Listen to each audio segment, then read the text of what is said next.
I made it over, so y'all finally see me in a shop video. You gonna do anything? I'll stand around.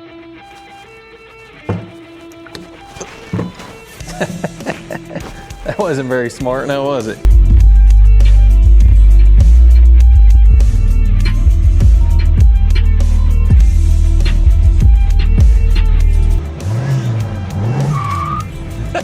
No.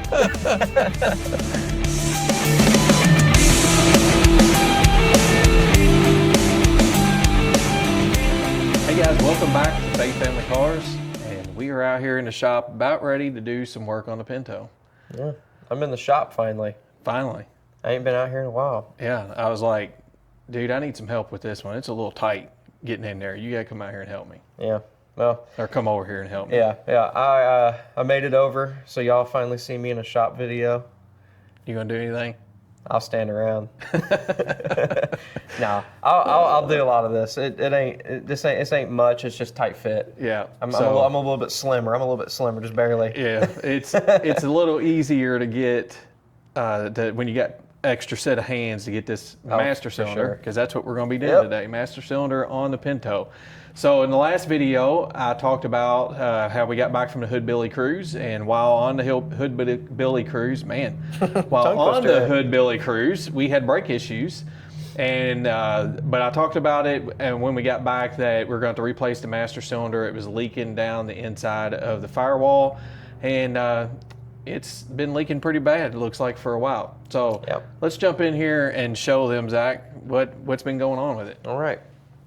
All right, guys, so what you see here is the rod coming out of the master cylinder going to the brake pedal, and it's got a rubber bushing or a boot around it there of some type, and that seal is leaking.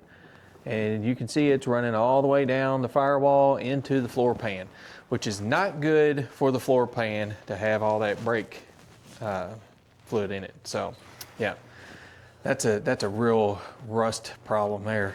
So we've got to get that out and get the new one in and get our brakes bled. We got to bench bleed that master cylinder though before we put it in there, but then get our brakes bled so we can drive this thing.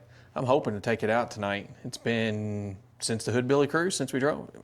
So let's get to work, Zach. All right, so we're gonna break these brake lines loose. No pun intended. Holy cow. They are already loose, and I promise that I did not break them loose before we did this. They are already loose. That is crazy. it's not a good sign. Well, Shouldn't be loose like that. but they weren't leaking, so I mean, fine. yeah, I guess that's fine then. it's just it's good. The back one's is the bigger size. Okay. We did, however, spray them with some WD-40 because I'm out of PB Blaster. So that could have helped us out there a little bit. Well, interesting fact here. Did you know that WD-40 stands for water displacement 40? Well, hopefully everybody knows that by now. Well, but there's even more. Did you know the 40 is because it took them 40 tries to get the formula right? No, I didn't know that. Yeah, water displacement 40. How about that? Yeah. A little history lesson for everybody. Thanks for that info. Yeah, I know a lot of these dumb facts like that, so I don't remember where I learned it. I learned it somewhere though. Well, they're broke loose.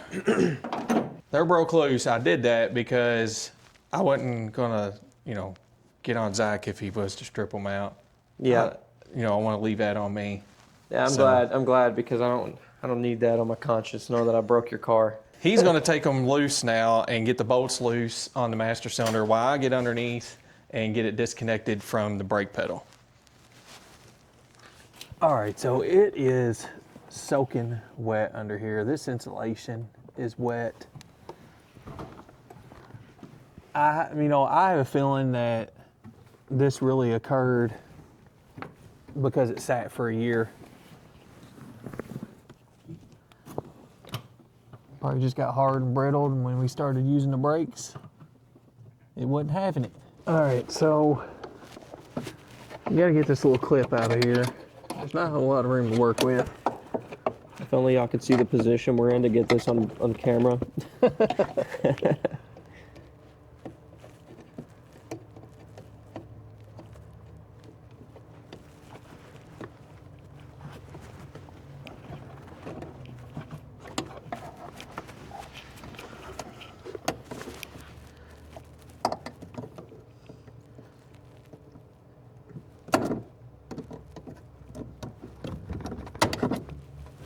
All right, there's our pin.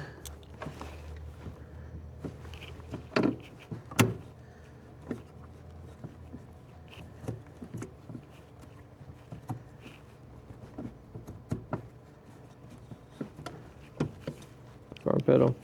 Yeah, I know. I'm just trying to figure out how that's going to slide off there because it hits the side of this bracket. You gotta, if I remember right, you gotta like try to push it and kind of force it off almost. It swings down, don't it? I think so.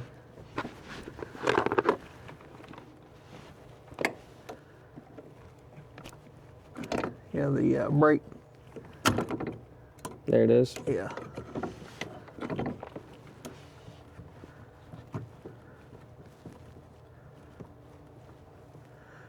The brake switch has to slide out or flip up. There we go. Now the rod's loose. So now we should be able to We should be able to pull it right out. pull it out.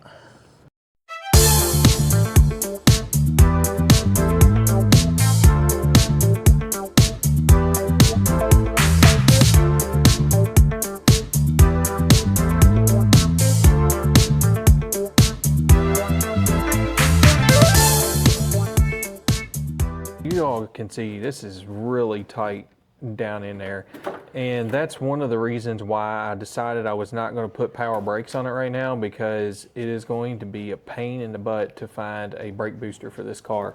We've been through it before, and I'm not going to take the time to research all that right now and try to track one down. And most likely I will probably have to find a factory original one and have it rebuilt. So we're going to go with the manual brakes for now.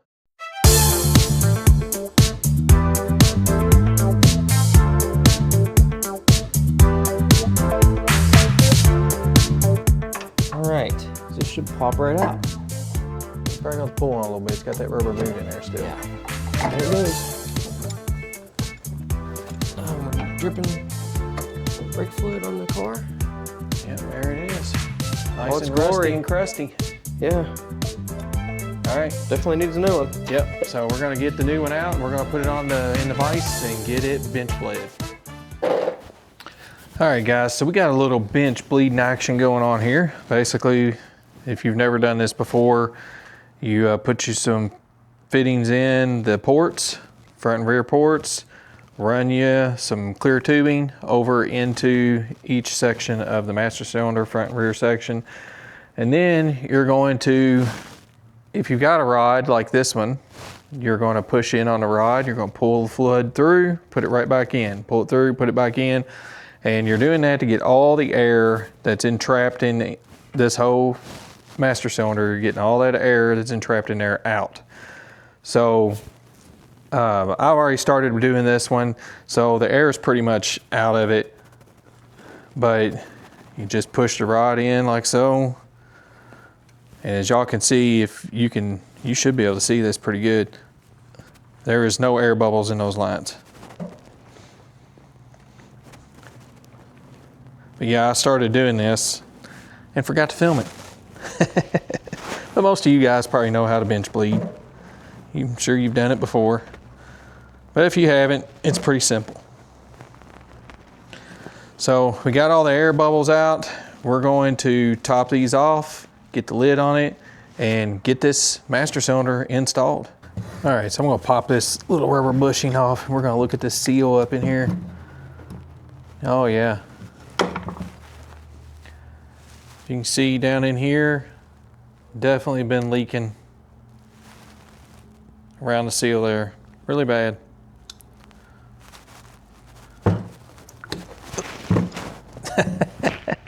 That wasn't very smart, now was it? I forgot that those weren't plugged. Anyway, been leaking down here, and as you can see down here, all rusty and crusty where it's been running down inside of the firewall. Yeah, so that's been our problem. All right, guys, fall has arrived, and what do you need for those cool mornings? A Faith Family Cars logo hoodie. Guys, we have got plenty of these in stock. Go to our website, faithfamilycars.com, and check these out. They got the logo on the back. They got the piston logo on the front with Romans 1:16, for I am not ashamed of the gospel. Guys, these are thick. They are warm. I just wore mine on Saturday morning of the Hoodbilly Cruise because it was cool that morning. Kept me nice and warm, and it'll do the same for you all winter long if you want to wear it all winter as a work hoodie. That's great too. They're durable, they're thick. You're going to love them. Go over to faithfamilycars.com and check them out. And we've got all of our t-shirts, guys. So we've got our logo t-shirt, same as what you've got on the hoodie, piston logo on the front. We've got our most popular t-shirt, Real Men Love Jesus, and it's got on the front of it our logo. We also have a limited run of My Story, His Glory logo t-shirts. Got the logo on the back, and then on the front, it has the chair with John 3:30. He must increase, so I must decrease. Guys, that's our theme verse for the My Story, His Glory podcast. Go check that out if you haven't. But guys, go on over to faithfamilycars.com, grab you some shirts, grab you a hoodie, grab you some stickers, grab you some hats. We've got gray, we've got black, we got flat bill, we got curve bill, whatever you prefer. It's there, guys. So go check out faithfamilycars.com, support our ministry, and buy you some merch. We love you. We appreciate you. All right, I finally got Zach back out here after his long break. Sorry, guys. I had to talk to my mother. I don't get to see my mom every day.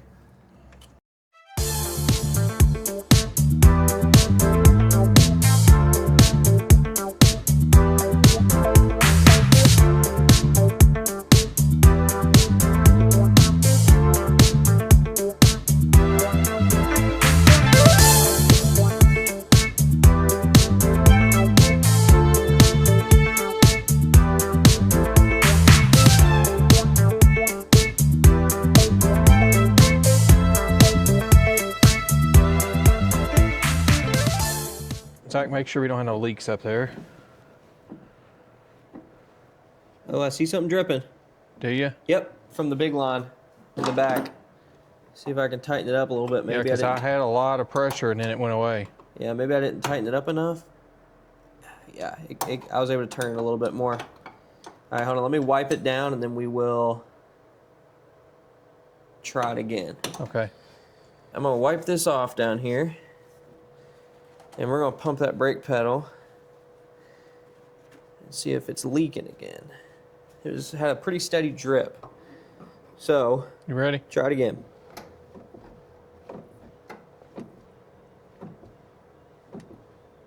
I mean, it's squishy, but it's got air in the lines. So is it leaking? No, it's not leaking no more. Yeah, I think it just needs a couple extra turns.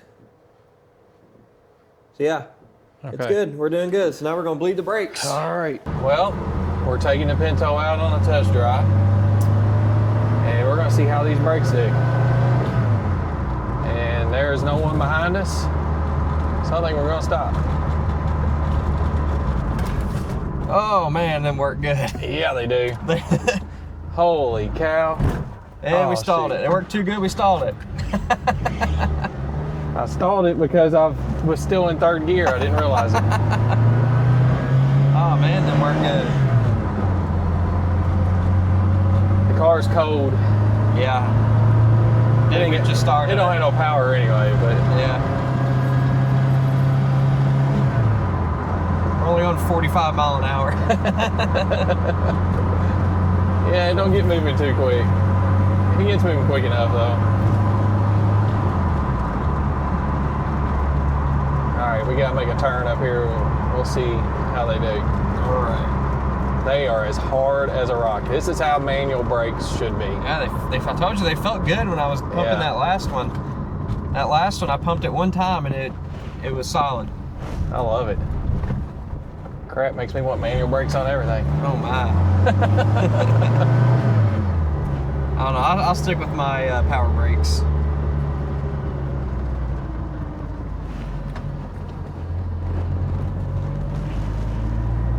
Yeah, we got a little belt squeak. It's funny because this car only does that whenever it's cold. Once it warms up, it don't squeak. It's Yeah. weird.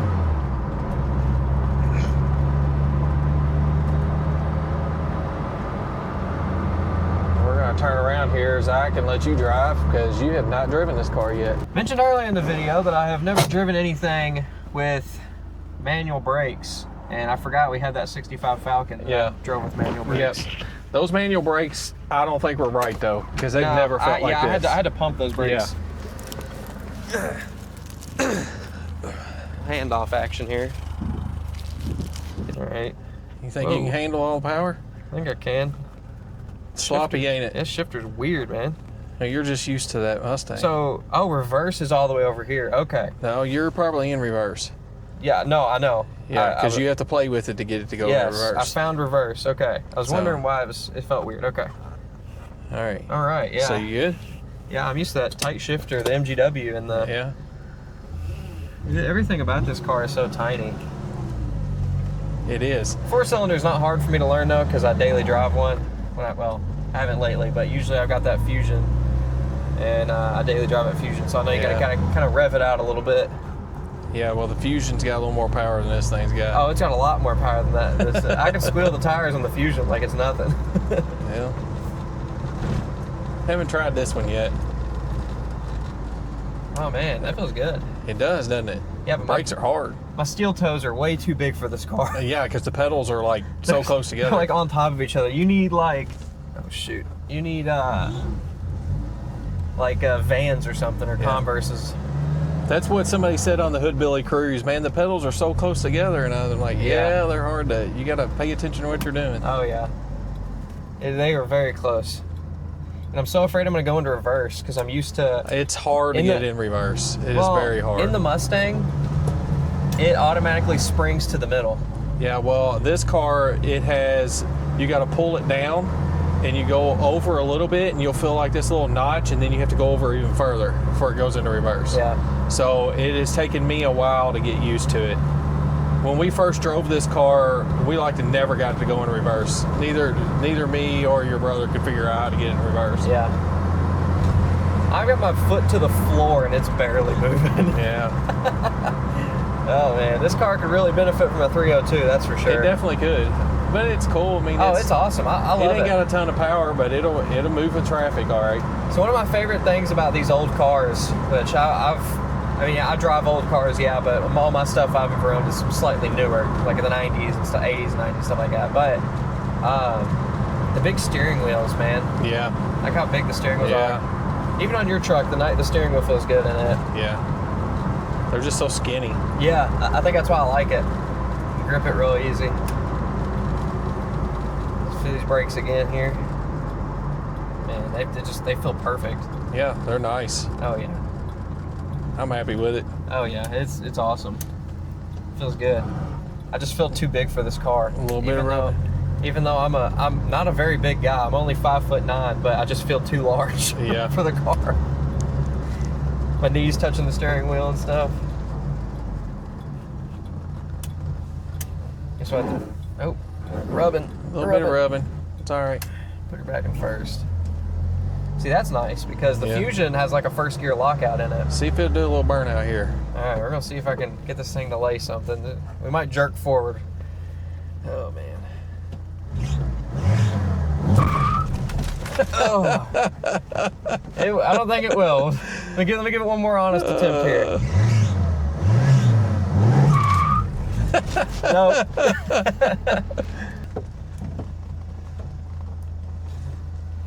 All right.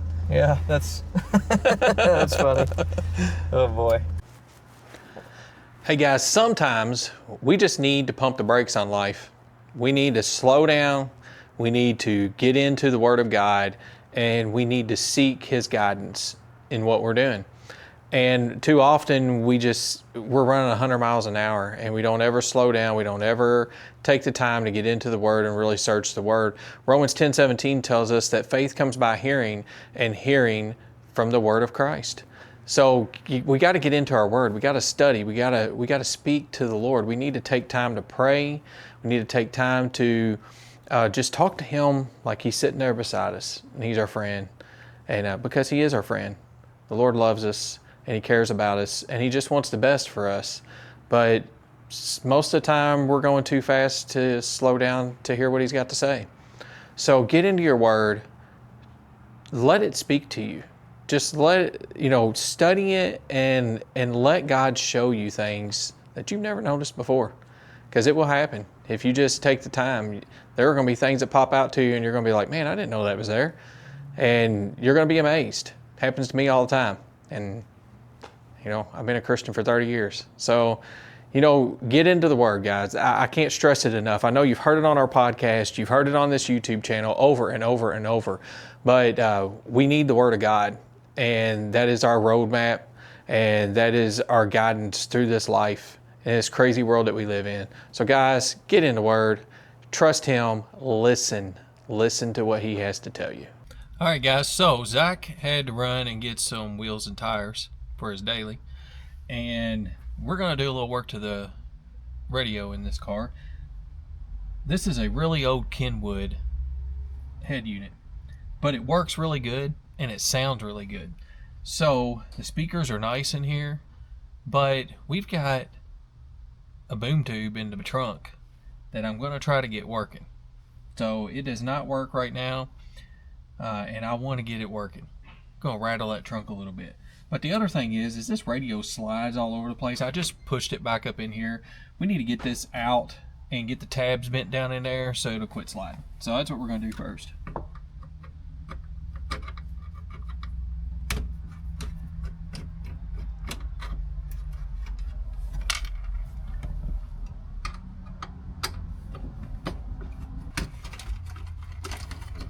So I think I've already figured out why it's not, the subwoofer's not working.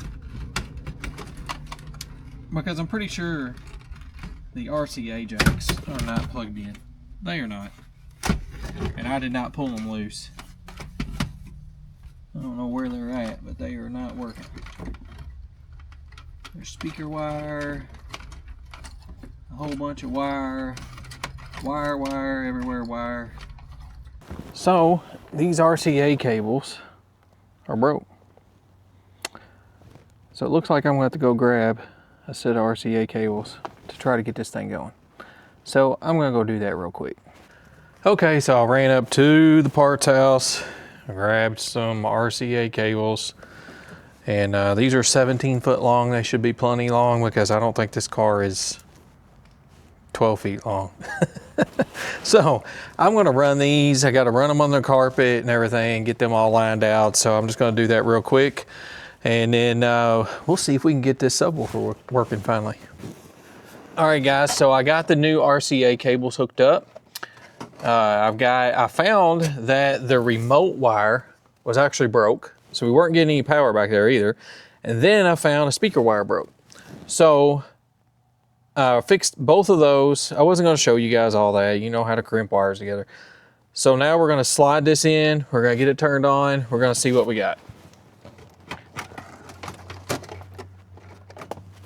Not going to put screws in or nothing yet.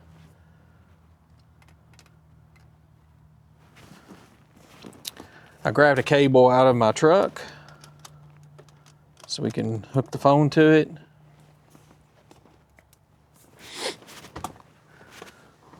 Let's see what we got.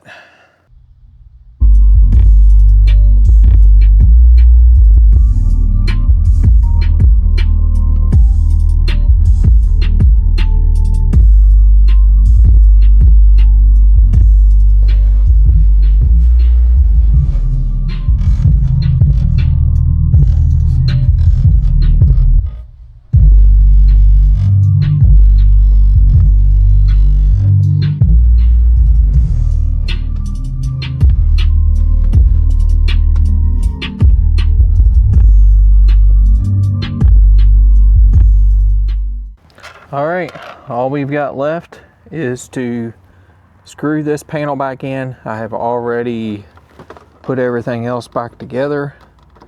The trim and stuff that I took out to run the RCA cables. And I zip tied the cables in the back. Didn't do the greatest job because they really need to be taken loose and rerouted. But that is what we will do when we do the interior.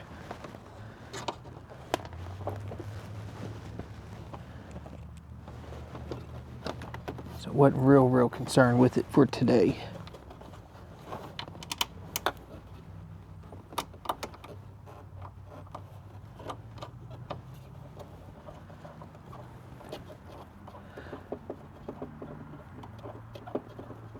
Well, Zach, we got the brakes fixed. That test drive was good. It felt good. Felt really good. Yeah. We had a good test drive. We got the brakes fixed. We got the radio where it's not sliding back in the dash. Got the sub working. Yep. We got a lot accomplished today. And we learned that the car will not do a burnout. Yeah, we did learn that. It'll chirple. Now, I don't know. Maybe if I got them a little bit higher up in the RPM, but Well, maybe if the tires are a little balder. So maybe. It's got brand new tires. Yeah. It is running a bigger wheel. Yeah. And a wider tire in the back. And it also has a track lock in it. Yeah. So, you know. A lot of stuff going against it. Yeah. But And you may wonder why I put a track lock in the Pinto. That's for future use. Yeah. So I figure if I'm going to build it, I might as well build it for, you know, what we've got planned for the future. Yeah. So, I mean, when it was first bought, there was a pretty cool idea for it, and that's when this rear end was kind of yeah. bought. Yeah. But We still have good, cool plans for it, Yeah. too. Plans are slightly different, but they're still cool. Right. So, got a lot done on it, and this will probably be the last time you guys see this car for a little while. It will be back. It'll probably be in videos. You might see it in Yeah. the background. You might Yeah. see us driving it around, because we get random warm days in December. So, like 60-degree days for no reason. yeah, a couple years ago we had a 60-degree Christmas. So that was interesting. Yeah. So, I mean, that could happen again. You never know. Kentucky is really weird when it comes to weather. So, It'll probably show back up, but this will be the last time with work on it for a yeah, little bit. until later in the winter. We're going to do some work to it. Like I said, we're going to be redoing the interior on it, and we've got some plans for putting, if you listen to our last podcast, we're going to be putting an EFI system on this car. So we're pretty excited about the work that's going to go into it. It's just going to be a little bit further down the road. We got some other odd and end jobs that we're going to do on some of the other vehicles. And the Suburban's got to get in here pretty soon too. Yeah, the Suburban's going to undertake, well, if you listen to the podcast, you'll know it's going to undertake quite a transformation. Yes, it will. It's going to be pretty cool. I'm excited for the Suburban. Yeah, me too. So let's, you know, we'll see how things go, and the next video will probably be on the F100. So Interior work? little interior work, and got a little something special we're going to be doing to it that I think that we mentioned on the podcast. I don't remember. With putting a sound system in it. Yeah. So Yeah. that'll probably be the next thing you guys see. Yeah. So, It's going to be pretty cool. Pretty cool. I mean, we've been talking about how we're going to do it, and I think it's going to be pretty neat. I think actually a lot of y'all are going to get something out of it, especially for your old classics. You don't necessarily like the idea of putting a radio in it, but you want to listen to some tunes. This is a cool way to do it. So and I've gotten tired of hauling around the little JBL speakers. Oh yeah, you can't hardly hear it in that truck. When we drove it, me and Angel drove it to the Hoodbilly Cruise. I had my JBL sitting in the middle, but the interior it's just so loud in there. It was pretty much useless. Yeah. So we're gonna get into some of that probably in the next video, but we hope you guys enjoyed this video. Yeah. Make sure to subscribe and like the video. Leave a comment. Tell us what you thought about it. Tell us what we could do differently. We're always looking to do things better. Check out the podcast. Right. It's on all streaming platforms. And check out. We got some good guests coming up. Yes, you don't want to miss them. We do. And check out My Story, His Glory. And we've also got merch for them on faithfamilycars.com. Yep. And go check out faithfamilycars.com for the donation tab. We are doing donations for Bibles. So every show we go to from now on, we started this at Ford Fest. We did it at C10 Fall Revival. We are putting out a bin with Bibles, and the money from these donations go directly to this Bible fund. So next year we plan to, every event that we go to, have free Bibles for it. And we're just asking for your guys' help. And in the podcast, we mentioned that we would have a tab on our website, and it is now up and it is now live. Yep. So just go to faithfamilycars.com, click on the donate tab. It's right on the homepage. Yep. So at Ford Fest, we donated 75 Bibles. And Ford Fest is a pretty big show, but it is substantially smaller than LS Fest. So just imagine what we could do at LS Fest, or what we could do at a different show we go to. Right. I mean, so 75 Bibles, and they were gone before the end of the night. That means there might have been people wanting Bibles. We didn't have any more left for them to take. So that just shows you there is a desire out there for people to know about Christ, and that's what this is. They're wanting the word. Yes, they're wanting the word, and if we can give it out to people for free, I mean, imagine the lives that could be blessed through that. That's right. That's right. So guys, we appreciate you all. We love you, and we will see you on the next one.